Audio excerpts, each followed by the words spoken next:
നിറഞ്ഞവരെ നമ്മൾ കഴിഞ്ഞ ആഴ്ച യേശുക്രിസ്തുവിനെ സ്വന്തമാക്കാനായിട്ട് നാം എന്താ ചെയ്യേണ്ടത്? നമ്മുടെ വിശ്വാസ പ്രത്യുത്തരത്തെ കുറിച്ചാണ് മാണിച്ചേട്ടൻ നമ്മോട് സംസാരിച്ചത്. ആ വിശ്വാസ പ്രത്യുത്തരം എന്ന് പറയുന്നത് യേശുക്രിസ്തു നേടിത്തന്ന രക്ഷ, സർവ്വ മനുഷ്യകുലത്തെയും അവിടുന്ന് സാത്താന്റെ അടിമത്തത്തിൽ നിന്ന് വീണ്ടെടുത്ത നമ്മെ ഓരോരുത്തരെയും, ഓരോ മനുഷ്യരെയും വ്യക്തിപരമായി സാത്താന്റെ അടിമത്തത്തിൽ നിന്ന് ക്രൂരഭരണത്തിൽ വിമോചിപ്പിച്ച ആ രക്ഷ സ്വന്തമാകാനായിട്ട് ഓരോരുത്തരും വളരെ വ്യക്തിപരമായ ഒരു പ്രത്യുത്തരം നൽകേണ്ടതുണ്ട്. ആ പ്രത്യുത്തരത്തിന്റെ ആരംഭമാണ് അനുദപിച്ച് പാപമോചനം നേടുക എന്നത്. കുമ്പസാരക്കൂട്ടിൽ തന്റെ പാപങ്ങളെ ഓർത്ത് അനുതാപത്തോടെ ഏറ്റുപറയുന്നത് ആ ഒരു രക്ഷയുടെ സ്വന്തമാക്കലിന്റെ ആദ്യ പടിയാണ് എന്ന് നമ്മൾ കണ്ടു. ആ രക്ഷ സ്വന്തമാക്കാനുള്ള രണ്ടാമത്തെ പ്രത്യുത്തരമാണ് വിശ്വാസ മാനസാന്തര പ്രത്യുത്തരമാണ്. ഒരുമിച്ച് പോകുന്നതാണ്, നമ്മൾ രണ്ടായി എടുക്കുന്നതാണ്. രണ്ടാമത്തെ പ്രത്യുത്തരം മാനസാന്തര പ്രത്യുത്തരം എന്നുള്ളത്.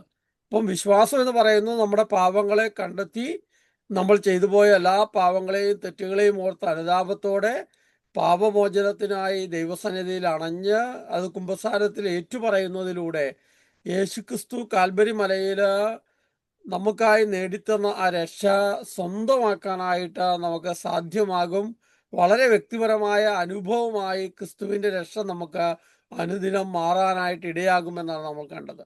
രണ്ടാമത്തെ ഈ പ്രത്യുത്തരത്തിൽ മാനസാന്തര പ്രത്യുത്തരം എന്ന് പറയുന്നത് നമ്മുടെ ജീവിതം സമ്പൂർണമായും ഉദ്ധിതനായ കർത്താവിന്റെ കരങ്ങളിൽ ഏൽപ്പിക്കുന്നതിനെയാണ് മാനസാന്തര പ്രത്യുത്തരം എന്ന് പറയുന്നത്.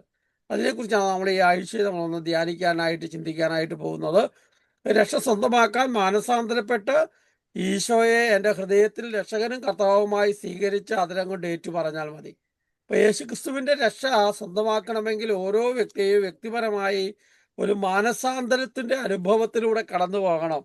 മാനസാന്തരം എന്നുള്ളതിന് നമ്മൾ ഉപയോഗിച്ചിരിക്കുന്ന ഹീബ്രു വാക്കാണ് ഷൂബ് എന്നുള്ളത്. അതുകൊണ്ടാണ് നമ്മൾ ഷൂബ് എന്ന പ്രോഗ്രാം ഇട്ടിരിക്കുന്നത്. ഷൂബ് എന്ന് പറഞ്ഞാൽ മാനസാന്തരപ്പെടുക എന്നുള്ളതാണ്. ആ ഷൂബിന്റെ യഥാർത്ഥമായ അർത്ഥം സമ്പൂർണമായ സമർപ്പണമാണ്. മാനസാന്തരപ്പെടുക എന്ന് പറഞ്ഞാൽ യേശുക്രിസ്തുവിന് എൻ്റെ ജീവിതത്തെ, എൻ്റെ ചിന്തകളെ, എൻ്റെ വിചാരങ്ങളെ, വികാരങ്ങളെ, തോന്നലുകളെ എല്ലാം സമ്പൂർണമായി സമർപ്പിച്ചിട്ട് ഈശോ എന്നെ നയിക്കാൻ അനുവദിക്കുന്നതിനാണ് മാനസാന്തരപ്പെടുക എന്ന് പറയുന്നത്. അല്ലെങ്കിൽ വേറെ അർത്ഥത്തിൽ എൻ്റെ ഇഷ്ടവും എൻ്റെ താല്പര്യവും എൻ്റെ ആഗ്രഹവും എൻ്റെ സ്വപ്നവും ഒക്കെ അനുസരിച്ച് നടന്നിരുന്ന ഞാൻ അതിൽ നിന്ന് പിന്തിരിഞ്ഞ് ദൈവത്തിൻ്റെ ഇഷ്ടവും ദൈവത്തിൻ്റെ പദ്ധതിയും ദൈവത്തിൻ്റെ സ്വപ്നവും അനുസരിച്ച് യാത്ര ചെയ്യുന്നതിനെയാണ്. എൻ്റെ ഹൃദയത്തിൽ രക്ഷകനും കർത്താവുമായി സ്വീകരിച്ച്, ഈശോയെ രക്ഷകനും കർത്താവുമായി സ്വീകരിച്ച് അതിരം കൊണ്ട് ഏറ്റു പറഞ്ഞാൽ മതി എന്നുള്ളതാണ്. അതാണ് നമ്മൾ വിശദമായി കാണാൻ ശ്രമിക്കുക. ഒറ്റപ്പെട്ട വഴികളിൽ നിന്ന് രക്ഷിച്ചവന്റെ കൂടെയുള്ള മടക്കയാത്രയാണ് മാനസാന്തരം. ഒറ്റപ്പെട്ടു പോയ വഴികളിൽ നിന്ന് രക്ഷിച്ചവന്റെ കൂടെ തിരികെ നടക്കാനായിട്ട്, വേറെ അർത്ഥത്തിൽ പറഞ്ഞാൽ നമ്മൾ ഒന്നാമത്തെ ക്ലാസ്സിൽ കേട്ടതുപോലെ സ്വർഗം ലക്ഷ്യമാക്കി ജീവിക്കാനായിട്ടുള്ള തീരുമാനത്തിൽ ദൈവത്തിന്റെ സ്വരം കേട്ട് ദൈവത്തിന്റെ ഹിതം തിരിച്ചറിഞ്ഞ് അവനോടൊപ്പം യാത്ര ചെയ്യലാണ് മാനസാന്തരം എന്ന് പറയുന്നത്. അതിനെ വിശുദ്ധമായി നമ്മൾ കാണാൻ ശ്രമിക്കുമ്പോൾ മാനസാന്തരം എന്ന് പറയുന്നത് ഉയർത്തെഴുന്നേറ്റവൻ എൻ്റെ കർത്താവായി, എൻ്റെ രാജാവായി ഭരണം നടത്തുന്നതാണ്.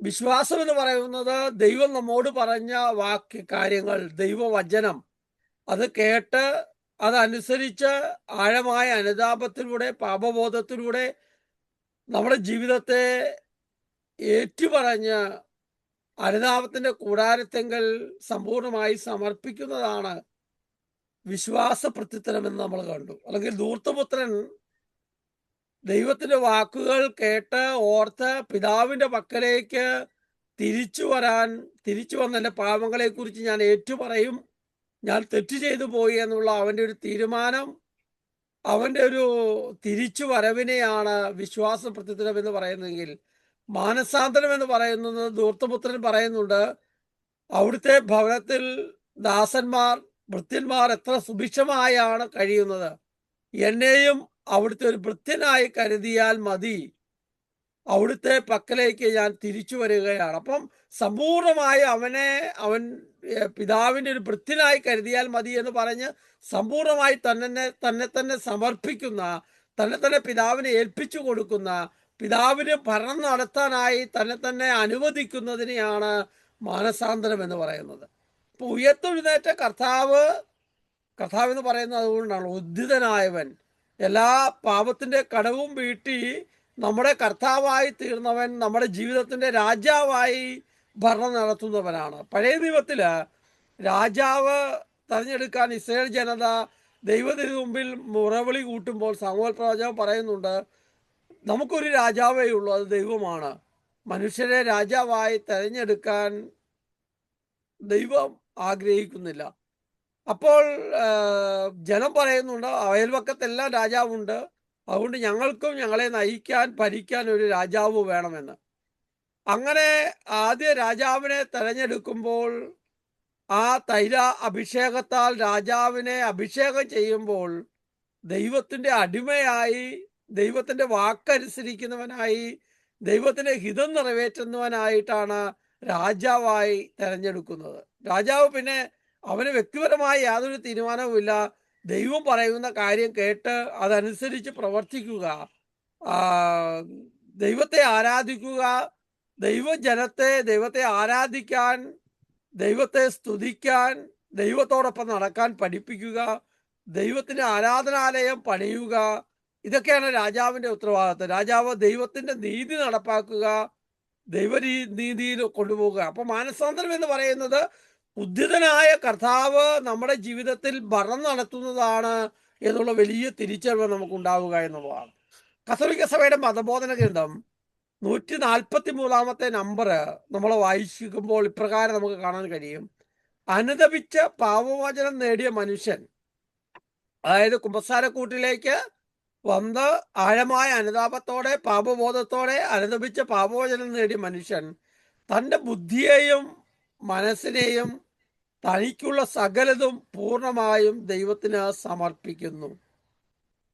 അപ്പം അനുതപിച്ച പാപമോചനം നേടിയ മനുഷ്യൻ വളരെ വ്യക്തിപരമായി എൻ്റെ ബുദ്ധിയെ, എൻ്റെ മനസ്സിനെ, എനിക്കുള്ളതെല്ലാം, എൻ്റെ ചിന്തകളെയും വിചാരങ്ങളെയും വികാരങ്ങളെയും ആഗ്രഹങ്ങളെയും സ്വപ്നങ്ങളെയും എൻ്റെ മാതാപിതാക്കളെയും ജീവിത പങ്കാളിയെയും മക്കളെയും എനിക്ക് സമ്പത്തിനെയും എനിക്കുള്ള സകലതിനെയും പൂർണ്ണമായും ദൈവത്തിന് സമർപ്പിച്ചിട്ട് ദൈവം പറയുന്നതനുസരിച്ച് മുന്നോട്ട് യാത്ര ചെയ്യാൻ തീരുമാനിക്കലാണ് മാനസാന്തരം എന്ന് പറയുന്നത്.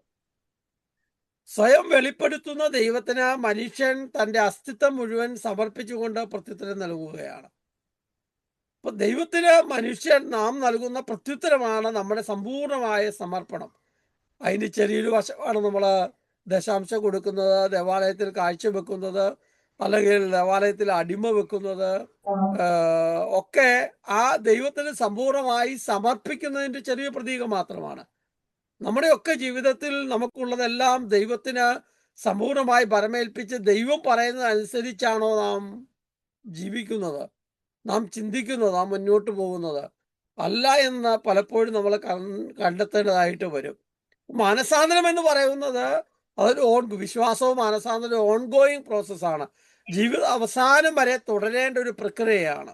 ജീവിത അവസാനം വരെ പാവങ്ങളെ ഓർത്ത് അനുദപിക്കാനും ഏറ്റുപറയാനും ദൈവസന്നിധിയിൽ അങ്ങനെ തൻ്റെ തെറ്റുകളെയും കുറ്റങ്ങളെയും ഏറ്റുപറഞ്ഞ് അതിന് പാപമോചനം നേടുന്ന നാം ജീവിത അവസാനം വരെ നമുക്കുള്ളതെല്ലാം, നമ്മുടെ ചിന്തകളെയും വിചാരങ്ങളെയും വികാരങ്ങളെയും സ്വപ്നങ്ങളെയും മുറിവുകളെയും എല്ലാം സമ്പൂർണമായി സമർപ്പിച്ച് നാം കടന്നു പോകണമെന്ന് അവിടെ നമ്മെ ഓർമ്മപ്പെടുത്തുകയാണ്. 2 കൊരിന്ത്യക്കാർക്ക് എഴുതിയ ലേഖനത്തിൽ പൗലോസ് അപ്പോസ്തലൻ 5-ാം അധ്യായം 17-ാമത്തെ തിരുവചനം നമ്മെ ഓർമ്മപ്പെടുത്തിയ ഇപ്രകാരമാണ്: ക്രിസ്തുവിൽ ആയിരിക്കുന്നവൻ പുതിയ സൃഷ്ടിയാണ്, പഴയത് കടന്നുപോയി, ഇതാ പുതിയത് വന്നു കഴിഞ്ഞു. ക്രിസ്തു അഭിഷേകം ചെയ്തവൻ എന്നാണ്. അപ്പോൾ ക്രിസ്തുവിൽ ആയിരിക്കുന്നവൻ, പരിശുദ്ധാത്മാവിനാൽ അഭിഷേകം ചെയ്യപ്പെട്ട നാം പുതിയ സൃഷ്ടിയാണ്. എന്താണ് പുതിയ സൃഷ്ടി? ദൈവത്തിൻ്റെ ഹിതമനുസരിച്ച്, അവിടുത്തെ ഇഷ്ടമനുസരിച്ച്, അവിടുത്തെ ആഗ്രഹമനുസരിച്ച് അവരോടൊപ്പം സഞ്ചരിക്കുകയാണ്. പഴയതെല്ലാം കടന്നുപോയി. എന്താണ് പഴയത്? എൻ്റെ ഇഷ്ടവും എൻ്റെ താല്പര്യവും എൻ്റെ ആഗ്രഹവും എൻ്റെ സ്വപ്നവും എല്ലാം കടന്നുപോയി. പുതിയത് അത് ക്രിസ്തുവിൻ്റെ ഇഷ്ടത്തിനനുസരിച്ച്, ക്രിസ്തുവിൻ്റെ വിചാരത്തിനും വികാരത്തിനും അനുസരിച്ച് ജീവിക്കുക എന്നതാണ് മാനസാന്തരം എന്ന് പറയുന്നത്. പൗലോസ് റോമർക്കെഴുതിയ ലേഖനം 8-ാം അധ്യായം 1-ാമത്തെ തിരുവചനം നമ്മെ ഓർമ്മപ്പെടുത്തുന്നുണ്ട്. ആകയാൽ ഇപ്പോൾ ക്രിസ്തുവിലായിരിക്കുന്നവർക്ക് ശിക്ഷാവിധിയില്ല. അപ്പം മാനസാന്തരം എന്ന് പറയുന്നത് ക്രിസ്തുവിലായിരിക്കുക എന്ന്, ക്രിസ്തു യേശുവിലായിരിക്കുന്നവർക്ക് ശിക്ഷാവിധിയില്ല എന്നുള്ളതാണ്. അപ്പോൾ യേശു ക്രിസ്തുവിലായിരിക്കുന്നവർ യേശുക്രിസ്തുവിന്റെ വിചാരത്തോടും വികാരത്തോടും ഒപ്പം ജീവിതത്തെ സമ്പൂർണമായി മുന്നോട്ട് കൊണ്ടുപോകുന്നവർ, ആ യേശുക്രിസ്തുവിലായിരിക്കുന്നവർക്ക് ശിക്ഷാവിധിയില്ല എന്ന് പറയുമ്പോൾ സമ്പൂർണമായ സമർപ്പണത്തിലൂടെ ക്രിസ്തുവിന്റെ സ്വരം മനസ്സിലാക്കി ജീവിതത്തെ ക്രമപ്പെടുത്തുക എന്നുള്ളതാണ് മാനസാന്തരം എന്ന് സൂചിപ്പിക്കുന്നത്. വിശുദ്ധ ഗ്രന്ഥത്തിലെ ഏതാനും ചില ചിന്തകൾ നമ്മൾ കടന്നു പോവുകയാണ്. പഴയ നിയമത്തിൽ മുഴുവൻ ഈ സമ്പൂർണമായ സമർപ്പണത്തെ നമ്മൾ കാണുന്നുണ്ട്. അബ്രഹാം തന്നെ സമ്പൂർണമായി സമർപ്പിക്കുന്നുണ്ട്. ദൈവം പറയുന്ന വാക്ക് കേട്ട് തനിക്കുള്ളതെല്ലാം ഉപേക്ഷിക്കാൻ, തൻ്റെ ആടുമാടുകളെയും കന്നുകാലികളെയും തൻ്റെ സ്വത്തുക്കളെയും എല്ലാം ഉപേക്ഷിച്ചിട്ട് ദൈവം കാണിച്ചു തന്ന സ്ഥലത്തേക്ക് യാത്ര തിരിക്കുന്ന അബ്രാഹത്തെ നമ്മൾ കാണുന്നുണ്ട്. മോശയെ സമ്പൂർണമായും സമർപ്പണത്തിൽ ആ മലമുകളിൽ അഗ്നി കത്തുമ്പോൾ ദൈവം അവരോട് പറയുന്നുണ്ട്, മോശ നിന്റെ ചെരുപ്പ് അഴിച്ചു മാറ്റുക, നീ നിൽക്കുന്ന സ്ഥലം പരിശുദ്ധമാണ്. മോശ തൻ്റെ ചെരുപ്പ് അഴിച്ചു മാറ്റിയിട്ട് ആ തീ കത്തുന്നിടത്തേക്ക് പോകുന്നത് സമ്പൂർണമായ ഒരു സമർപ്പണത്തെയാണ് സൂചിപ്പിക്കുന്നത്. അങ്ങനെ പഴയ നിയമത്തിലെ എല്ലാ പ്രവാചകന്മാരെയും രാജാക്കന്മാരെയും എല്ലാം എടുത്ത് നമ്മൾ കടന്നു പോകുമ്പോൾ, ന്യായാധിപന്മാരെ എല്ലാം എടുത്ത് കടന്നു പോകുമ്പോൾ ഈ സമർപ്പണം അവരുടെ ജീവിതത്തിൽ നമ്മൾ കാണാനായിട്ട് കഴിയും. ദൈവം പറയുന്ന കാര്യം കേട്ട് തനിക്കുള്ളതെല്ലാം പൂർണ്ണമായും സമർപ്പിക്കുന്നതിനെ നമുക്ക് കാണാനായിട്ട് കഴിയും. പുതിയ നിയമത്തിലേക്ക് നമ്മൾ കടന്നു വരുമ്പോൾ പരിശുദ്ധ മറിയം തന്നെ പൂർണ്ണമായും ദൈവത്തിന് സമർപ്പിക്കുന്നത് നമ്മൾ തിരിച്ചറിയുന്നുണ്ട്. ദൈവപുത്രന് ജന്മം നൽകാൻ ദൈവം ദൂതൻ അവളുടെ പക്കൽ അനുവാദം ചോദിക്കുമ്പോൾ സമ്പൂർണമായും സമ്മതിക്കുന്ന, ദൈവത്തിന്റെ വാക്ക് കേട്ട് അനുസരിച്ച് ജീവിതത്തെ മുഴുവൻ മുന്നോട്ട് കൊണ്ടുപോകുന്ന പരിശുദ്ധ മറിയത്തിന്റെ ചിത്രം നമുക്ക് കാണാം.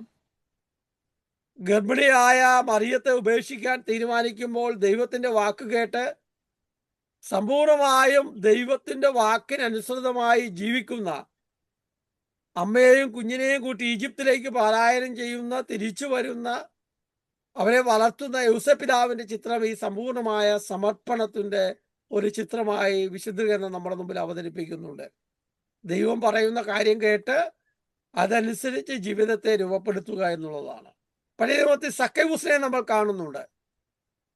സമ്പത്ത് സ്വരുക്കൂട്ടാനായിട്ട് അധ്വാനിക്കുന്ന, ജീവിതത്തിന്റെ സുഖലോലുപതയിൽ മുഴുവൻ മുഴുകാൻ ആഗ്രഹിച്ച് അതിനുവേണ്ടിയുള്ള സമ്പത്ത് എങ്ങനെയും സ്വരുക്കൂട്ടാൻ ശ്രമിക്കുന്ന സക്കൈവൂസ് ഈശോയുടെ വാക്ക് കേട്ട്, ഈശോയെ കണ്ട്, ഈശോയുടെ വാക്ക് കേട്ട് ഈശോയെ മനസ്സിലാക്കി അവിടുന്ന് അവന്റെ ജീവിതം മുഴുവൻ ആ മരത്തിൽ വലിഞ്ഞു കയറിയ സക്കൈവൂസ് ഈശോയെ കാണണമെന്നുള്ള ആഗ്രഹത്തോടെ കയറിയ സക്കൈവൂസിന്റെ ഭവനത്തിലേക്ക് ഈശോ കടന്നു ചെല്ലുമ്പോൾ സക്കൈവൂസ് തന്റെ പഴയ ജീവിതം മുഴുവൻ അവന്റെ മുമ്പിൽ പരമേൽപ്പിച്ചിട്ട് പറയുകയാണ്, ആരുടെയെങ്കിലും വക വഞ്ചിച്ചെടുത്തിട്ടുണ്ടെങ്കിൽ, അന്യായമായി ഞാൻ കൈവശപ്പെടുത്തിയിട്ടുണ്ടെങ്കിൽ 4 ഇരട്ടിയായി ഞാൻ തിരിച്ചു കൊടുക്കുകയാണ്. എൻ്റെ സമ്പത്തെല്ലാം, എൻ്റെ വീട്, എനിക്കുള്ളത് മുഴുവൻ ക്രിസ്തുവിനായി തുറക്കുന്ന, അവന്റെ വാക്ക് കേട്ടനുസരിച്ച് ജീവിക്കുന്ന, അതിനുവേണ്ടി പരിശ്രമിക്കാൻ ആരംഭിക്കുന്ന സക്കൈവൂസിന്റെ ചിത്രമാണ് വിശുദ്ധ ഗ്രന്ഥം ലൂക്കായുടെ സുവിശേഷം 19-ാം അധ്യായത്തിൽ നാം കാണുക. ഈശോ പറയുന്നു, ഇന്ന് ഈ ഭവനത്തിന് രക്ഷ കൈവന്നിരിക്കുന്നു എന്ന് പറയുമ്പോൾ ദൈവത്തിന്റെ ഹിതമനുസരിച്ച് ജീവിക്കാൻ തന്നെ വിട്ടുകൊടുത്തു എന്നാണ്. പ്രിയപ്പെട്ടവരെ, നമ്മുടെയും ജീവിതത്തിൽ ഒരുപക്ഷെ നമ്മൾ ഈ ലോകത്തിലെ എല്ലാം സ്വരുക്കൂട്ടാനായിട്ട് ശ്രമിക്കുമ്പോൾ, നമ്മുടെ സന്തോഷത്തിനും സുഖത്തിനും സൗകര്യത്തിനുമായി ജീവിക്കാൻ ശ്രമിക്കുമ്പോൾ ക്രിസ്തുവിന്റെ സ്വരം കേട്ടിട്ട് നിൽക്കാനും അതനുസരിച്ച് ജീവിതത്തെ പരിചയപ്പെടുത്താനും പഴയ ജീവിതങ്ങളെ മുഴുവൻ ക്രിസ്തുവിന്റെ കയ്യിൽ ഏൽപ്പിച്ച് ക്രിസ്തു പറയുന്നത് കേട്ട് മുന്നോട്ട് ജീവിക്കാൻ, നമ്മുടെ വീട്ടിലുള്ള വസ്തുവകകളും നമ്മുടെ ജീവിത പങ്കാളിയെയും മക്കളെയും തനിക്കുള്ളതെല്ലാം സമ്പൂർണമായി സമർപ്പിക്കാൻ ശ്രമിക്കുന്ന സക്കൈവൂസ് നമ്മുടെ മുമ്പിൽ സമർപ്പണത്തിന്റെ ഉദാഹരണമായിട്ടുണ്ട്. പാപിനിയായ സ്ത്രീ ആ തൈലാഭിഷേകം ചെയ്യുന്ന മറിയത്തിന്റെ ചിത്രം യോഹന്നാന്റെ സുവിശേഷം 12-ാം അധ്യായത്തില് അവൾ ഈശോയുടെ പക്കൽ വന്ന് അവിടുത്തെ കാലുകൾ കണ്ണുനീരാൽ തുടച്ച് തലമുടി കൊണ്ട് തുടച്ച് സുഗന്ധതൈലം പൂശുന്നതിനെ സൂചിപ്പിക്കുന്നത് സമ്പൂർണമായ തൻ്റെ പഴയ ജീവിതം മുഴുവൻ പാപകരമായ മാലിന്യകരമായ പഴയ ജീവിതം മുഴുവൻ അവൻ്റെ കയ്യിൽ പരമേൽപ്പിച്ചിട്ട് ഇനി അവൻ പറയുന്നതനുസരിച്ച് അവനോടൊപ്പം സഞ്ചരിക്കാൻ തീരുമാനിക്കുന്ന മറിയത്തിന്റെ ചിത്രം വിശുദ്ധീകരണം നമ്മുടെ മുമ്പിൽ അവതരിപ്പിക്കുകയാണ്. നമ്മൾ കുമ്പസാരത്തിൽ നമ്മുടെ പഴയ ജീവിതം മുഴുവൻ ഏറ്റുപറഞ്ഞപ്പോൾ അത് മുഴുവൻ കർത്താവിന്റെ കാൽപാദത്തിൽ സമർപ്പിച്ച് ഇനി കർത്താവ് പറയുന്നതനുസരിച്ച് ആ വഴിയിലൂടെ ഇനി പോകില്ല എന്ന് തീരുമാനിച്ച് സമ്പൂർണമായി എൻ്റെ ആഗ്രഹത്തെ, എൻ്റെ സുഖത്തെ, എൻ്റെ സന്തോഷത്തെ, എൻ്റെ താല്പര്യത്തെ, എൻ്റെ ഇഷ്ടങ്ങളെ എല്ലാം ദൈവകരങ്ങളിൽ കൊടുത്തുകൊണ്ട് ജീവിക്കാനായിട്ടുള്ള പരിശ്രമമാണ് മാനസാന്തരം എന്ന് പറയുന്നത്. അതിനെയാണ് സമ്പൂർണമായ സമർപ്പണം എന്ന വിശുദ്ധീകരണം നമ്മെ ഓർമ്മപ്പെടുത്തുന്നത്. എമ്മൗസിലേക്ക് പോയ ശിഷ്യന്മാരെ ലൂക്കായുടെ സുവിശേഷം 24-ാമത്തെ അധ്യായത്തിൽ നമ്മൾ കാണുന്നുണ്ട്.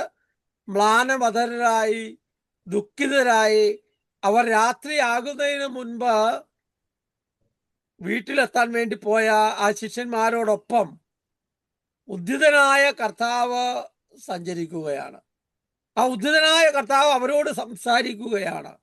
അവരുടെ പ്രയാസങ്ങളും അവരുടെ വിഷമങ്ങളും അവരെ കടന്നുപോയ ജീവിതത്തിന്റെ പച്ചയായ യാഥാർത്ഥ്യങ്ങളെല്ലാം അവര് ഈശോയോട് പറയുകയാണ്. ഈശോയാണെന്ന് അറിഞ്ഞിട്ടില്ല, പക്ഷെ ഈശോയോട് എല്ലാം തുറന്ന് പറയുകയാണ്. അവർ ഇരുവരും 3 പേരും സംസാരിച്ച് അവരെത്തേണ്ട ഗ്രാമത്തിൽ എത്തിയപ്പോൾ ആ ഈശോയെ, ആ ഗുരുവിനെ അവർ നിർബന്ധിച്ച് വീട്ടിൽ കൂട്ടിക്കൊണ്ടു പോവുകയാണ്. അവർ ഒരുമിച്ച് അവിടെ ഭക്ഷണം ഉണ്ടാക്കുകയാണ്, അധ്വാനിക്കുകയാണ്. അവരുടെ ജീവിതം മുഴുവൻ സമ്പൂർണമായും അവരുടെ കരങ്ങളിൽ കൊടുക്കുകയാണ്. ആ ഭക്ഷണപദാർത്ഥത്തെ, അവരുടെ വീടിനെ, അവരുടെ സാഹചര്യത്തെ, അവരുടെ വേദനകളെ, പച്ചയായ ജീവിതത്തിൻ്റെ ദുരനുഭവങ്ങളെ എല്ലാം ആ ശിഷ്യന്മാർ യേശുവിൻ്റെ കയ്യിൽ ചേർത്ത് വെക്കുകയാണ്. അവസാനം അപ്പം മുറിക്കാൻ, ഭക്ഷണം കഴിക്കാൻ ഒരുമിച്ച് വരുമ്പോൾ ഈശോ അപ്രത്യക്ഷമാകുകയാണ്. ആ അപ്പത്തിലേക്കാവുകയാണ്.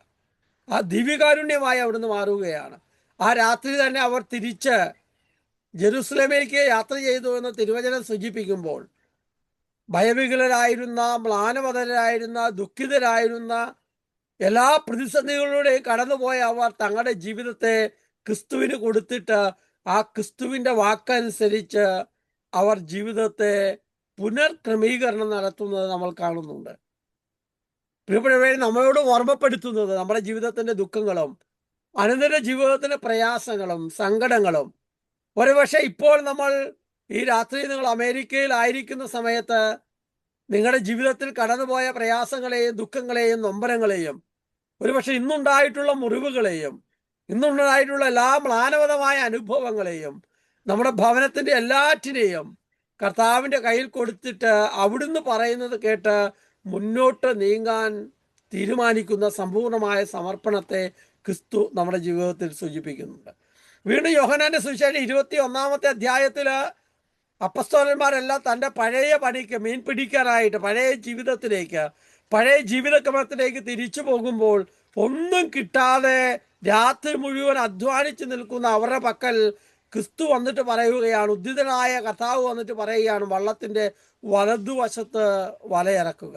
അവരുടെ വള്ളത്തെ, അവരുടെ വലയെ, ആ ഗലീലെ കടാത്തെ മീനെ, അവരുടെ ജോലിയെ, അവരുടെ സങ്കടങ്ങളെ എല്ലാം ഉദ്ധിതനായ കർത്താവിൻ്റെ കയ്യിൽ അവരെ ഏൽപ്പിക്കുകയാണ്.